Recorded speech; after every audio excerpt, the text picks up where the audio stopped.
All right, welcome back. So in this video, we're going to talk about threshold. So let's turn off posterize and go to our effects here, and we're going to go to threshold.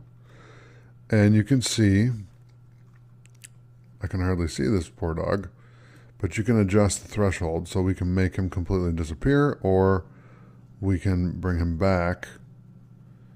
And you kind of want to have him in the middle so you can actually see him there. Now what I'm going to do is delete this layer.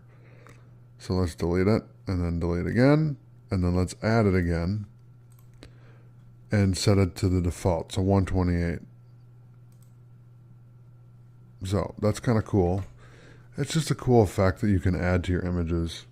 Again, this is just layer effects. So these are things that you can do just to add some effects to your layers. And if you had kind of a cool background with this, it would make sense because then you'd be able to see the full effect.